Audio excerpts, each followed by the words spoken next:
like that gun shooting into the sky.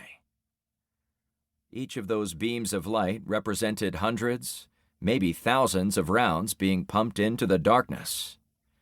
Since the attacks seemed to come from the Gulf of Mexico, most of those anti-aircraft rounds were probably aimed that way.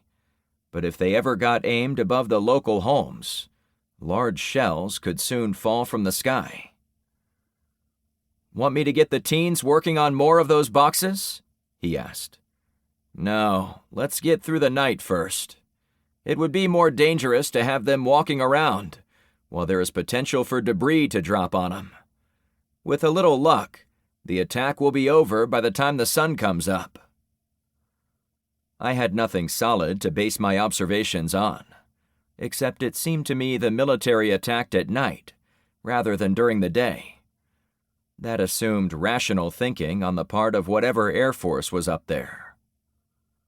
"Frank, aren't we taking a risk by sitting up here, exposed to the whole world? We could wait our entire lives before another plane fell on our neighborhood. The reason we're up here is we have to figure out what the hell is going on out that way. And to do that, we need to be at the highest point possible." "So, what's going on?" I could tell by his tone Luke was being cheeky, a trait I'd come to appreciate in both father and son. "I have to admit," I answered, "other than a pretty light show, I'm not getting anything out of this recon mission." We sat there watching the lights for another half hour, mostly in silence. When someone stuck his head out the bedroom window below us, I thought for sure I was going to see Tyler's smiling face.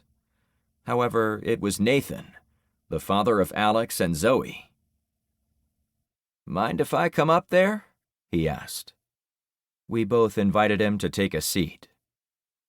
"Frank, this is the second time I've had to thank you for saving my daughter's life," he mock-complained as he came up the roof tiles. "Get in line," Luke laughed.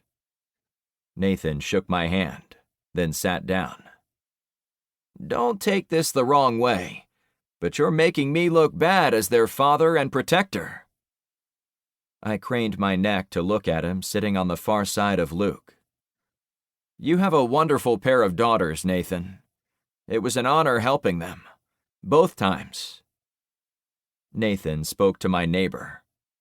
"And thank you, Luke, for taking them in and watching over them. I'm not one for hitting lotteries and jackpots, but I feel like I did strike it big by having my baby girls come to this street. What other strangers would risk their lives for a couple of kids?"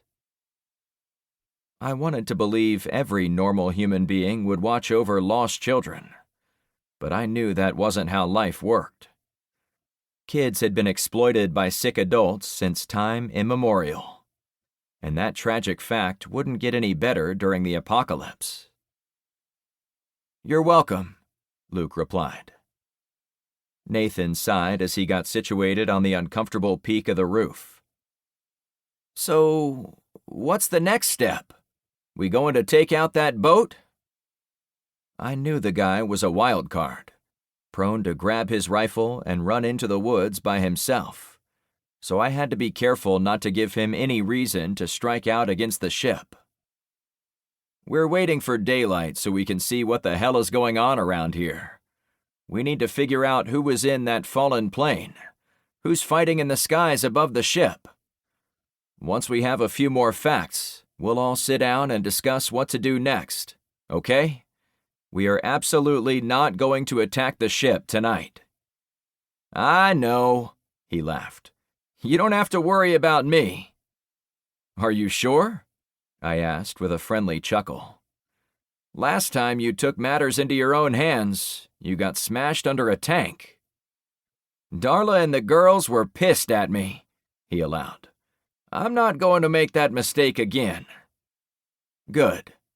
Why don't we all get whatever shut-eye we can, then meet when the sun comes up?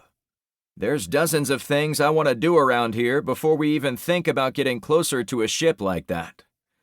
I'd really appreciate your help, Nathan." He stood up again. "I'm here for the duration."